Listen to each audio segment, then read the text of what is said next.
All right, guys, look, Eddie, Brock, and Carnage are in Chicago, but this hunt, it's not what it seems. Carnage, he thinks he's chasing a killer, but Eddie, he's after something else entirely, and he's keeping Carnage in the dark. And Carnage, he's starting to feel away. The patience is thinning. The healing is slowing. Because of Eddie's decisions, Carnage is done saving him. But back in New York, misty nights following a cold trail that's heating up fast. A shady team-up, a plane full of secrets, and a plan that's starting to fall apart. One of them is lying. One of them is losing control. And someone's about to snap.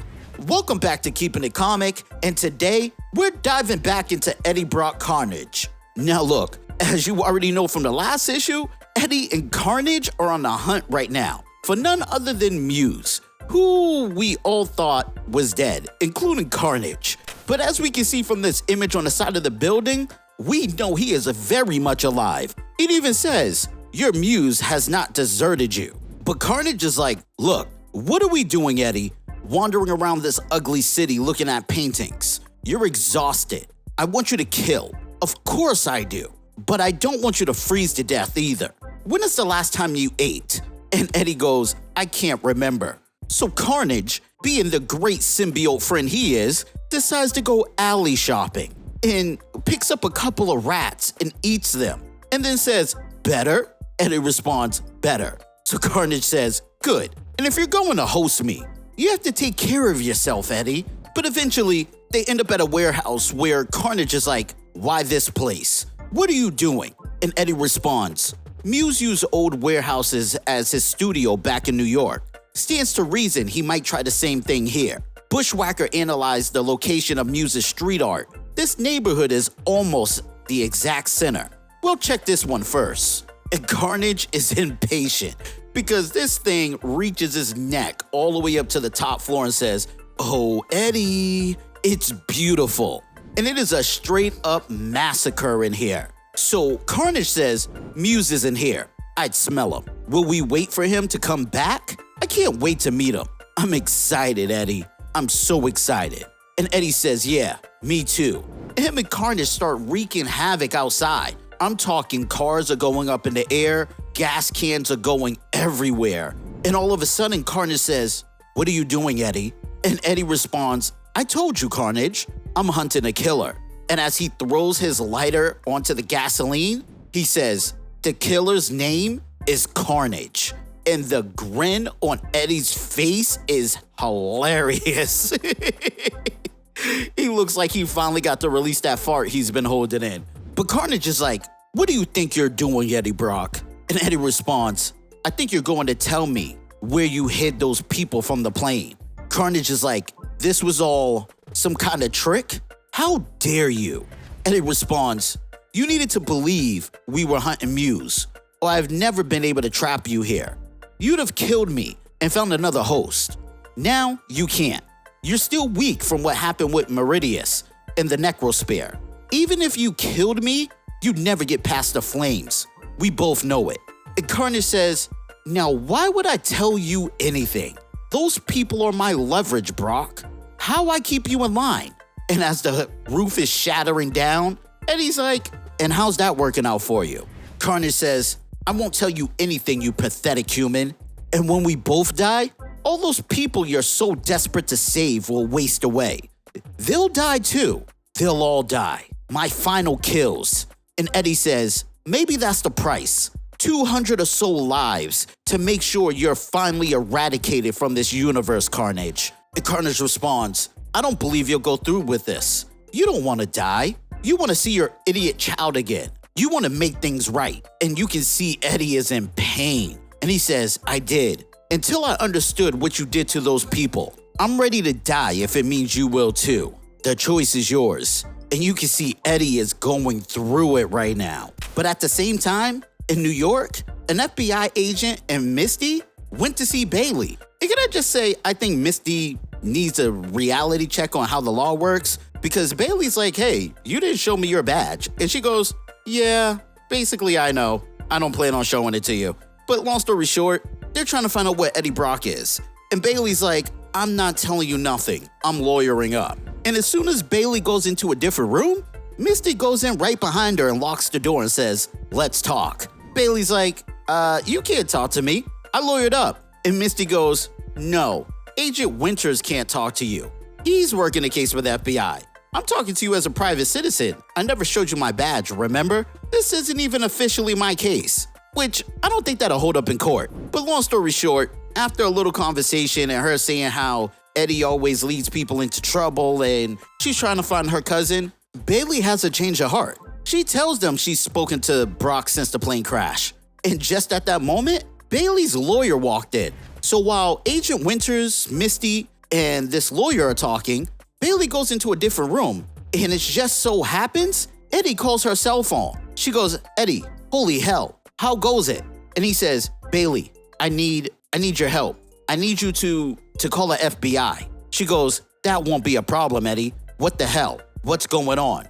And he says, I know where the missing passengers are from the plane. You have to tell them. I made him tell me. I made him. And we get to see Eddie as he continues and says, it took a lot out of me. And man, he is burnt and battered and just torn down. Now, as he's laying there still on fire, Eddie's like, why am I not healing? And Carnage is like, because Eddie, you were a bad boy. To put it another way, I don't feel like it. And man, every time Carnage puts on this pimp suit, I swear he be looking clean. My boy's out here looking like Carnage San Diego right now. Just really quick, if you've been enjoying the stories we bring to life each week, consider becoming a part of the crew. Hit the join button or check the Patreon link. It's more than support. It's joining a movement of comic fans who keep the channel alive. But let's get back to the story. But he continues and he tells Eddie, you may control our powers, Eddie, but healing? That's not about using the symbiote abilities. It's about understanding human physiology on a cellular level. I do it naturally. I'm inside every part of you. But you're ignorant. You can heal yourself if you understood your own body, but you don't. You just let Venom take care of you. Didn't ask any questions. Well, I'm not Venom. I'm Carnage. You crossed me, Eddie. So you need to learn a lesson called suffering. And just then, Eddie's surrounded by the police. He's like, wait, you're arresting me? But I'm trying to help. This is a mistake. You're wasting time. We have to hurry. And the officer's like, take him down. And they stun Eddie. Carnage is looking through some window in his mind and he's like, oh, Eddie, you still think people will let you be a hero? Shocking. See what he did there? And he's like, I suppose this gives me a chance to get some work done though. And my man Carnage is geared up for work. He even has the tool belt on, just to take out a lockpick. But anyway, he's like, it's just like you said, Eddie, you're running out of time. And Eddie is looking bad when he's woken up by Misty Knight. He's like, Misty Knight? Where am I? How did I get here? And what the hell? Handcuffs? I'm trying to help you. And she goes, the cops picked you up in Chicago, knocked you out. We decided to keep you sedated until we can get you where we needed you to be, which, by the way, is Colorado, the Rocky Mountains, and the flight path of Oceanic 814. Just before it crashed, we're looking for that cave you told us about with the missing passengers. And while this is all going on, there's a storm coming. So it's now or never. Eddie says, if we get close enough, I'll be able to zero in on the exact location. And Missy says, and how is it exactly that you'll be able to do that, Eddie? Did you kidnap the passengers or maybe your friend? Eddie says, you mean Venom? No, it wasn't Venom. And Carnage chimes in, of course not. Venom would never do something this interesting. And Carnage and Eddie start bantering back and forth. Eddie says, it's because I gave up control, isn't it? You took over when I was weak, confused, didn't know what was happening. I invited you in, and for a little while, you were steering the ship. You put the passengers into suspension, stole their minds, and then you hid them away. Carnage says, I didn't do anything you didn't let me do, Eddie. Like you said, you invited me in. Eddie says, I didn't realize it was possible. I won't let it happen again. Not ever, Carnage. Do you hear me? Never. And just then, the storm starts shaking the helicopter. It's getting so dangerous, the pilot's telling them like, look, we can't continue this search. We need to turn around now. Misty's like, no, give me 60 more seconds. Just 60. Eddie, whatever you're gonna do, you need to do it. Tell me you feel something. Tell me we're close. Eddie says, I'll try. And Carnage goes, what are you doing, Eddie? Using your spider sense? I think you've got me confused with someone else. This will never work. You're in so much pain, you can barely think. If you like, I can wake the passengers up. I'd be happy to. That way, they'll know what's happening to them as they freeze to death. And Eddie screams, no, I'm sorry. I can't feel anything. Agent Winters is like, that's it. I'm calling it. We're heading back to base. We can resume this search once the weather clears. Eddie's like, probably for the best, as he breaks the cuffs, kicks the helicopter door out and says, I work better alone, and jumps out the window. And we get these cool Carnage wings that we had on issue 1. I think this looks dope, but you guys let me know. But anyway, he's like, now where did you put the people, you? And all of a sudden he's hit. And it's Misty, who's jumped out the plane like an idiot with no parachute. It is now holding on to Eddie Brock. And she says, you weren't getting away that easy, Brock. Now show me where they are, or I'll blast your damn symbiote head off. And Carnage responds, poor Eddie. That's not a very nice thing to say. And Misty's like, oh my God, you're not Venom. You're... And Carnage says, yes, we are Carnage. Perhaps you should have looked before you leapt, Agent Knight. Don't worry, Eddie. This isn't a problem. She'll freeze to death in seconds. And if she doesn't, we'll just cut her open. And Misty's freaking out as the symbiote's starting to wrap around her too. She's like, what is this? Stop. I'll shoot. Eddie says, while we're a mile in the air? I doubt it. Calm down. I'm just keeping you warm. And Carnage, who might be the sensible one right now, is like, you're keeping her alive? I suspect that's a choice you'll regret. If you kill her, I'll heal you. Wouldn't that be nice? And into all that nasty pain. And Eddie's like, shut up, Carnage. Where did you put them? And Carnage is like, are you asking me, Eddie? I thought you told me to shut up. So as Eddie's flying around, he finally feels something. And he's like, why aren't you threatening to kill the passengers before I find them, Carnage? And Carnage responds, this game's been fun, but I'm over it. Or maybe they're already dead. And as they walk into the cave, you can see all the passengers that have been missing. Misty says, are they still alive?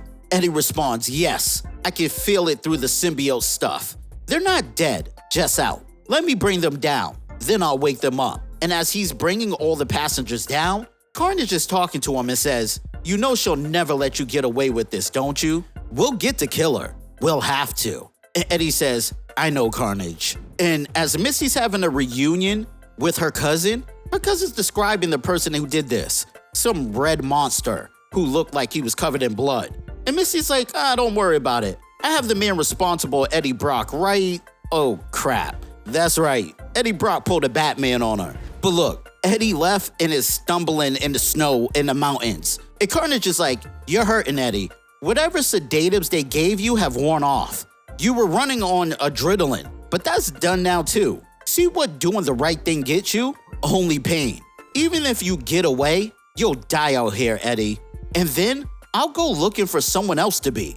Even if I can't find anyone, even if I die out here too, it'll be worth it too. And bam, Eddie's hit from behind by Misty. And as she's saying she's gonna take Eddie in, Carnage is like, I told you you'd regret helping her, Eddie. And Eddie says, Carnage, please. And oh man, Carnage is feeling himself right now. He says, please. What a lovely word. Well, I suppose you've learned your lesson here. Enjoy it. And as he heals Eddie and they become Carnage, they grab Misty right by her neck. Carnage is like, kill her, Eddie. Kill her right now. And Carnage slices her arm right off. And he says, don't come looking, and flies off like a bat in the night. But while this was going on, don't forget that they set fire in Chicago. Because we see Muse walk in, and he says, whoever did this, you're my new obsession. And oh man, I don't know how I feel about this battle, because Carnage should be able to take Muse out easily. But I guess we're gonna have to see what happens. Misty, I guess we have to hand it to her, literally. I personally didn't care for Misty in this story, but I guess it had to go with the progression. Carnage though, he's everything right now. I'm loving the ruthlessness, even with Eddie, and I don't think Eddie's used to that. He's so used to Venom always wearing that cape to save him every time he's in trouble. Man, this man was hurt bad on his last limbs. If he didn't apologize, he more than likely would be dead right now. But look, if you enjoyed the video, be sure to hit the like button. It really helps us out with the algorithm. And if you're new to the channel, don't forget to subscribe and tap the notification bell so you never miss a breakdown. Want to keep the conversation going? Drop your thoughts in the comments. We're always reading and replying. And if you're looking to connect with the community, hop in our Discord, follow us on socials, and check out our merch. All the links are down below. And as always, thanks for kicking it with Keepin' It Comic. I'll catch you on the next one.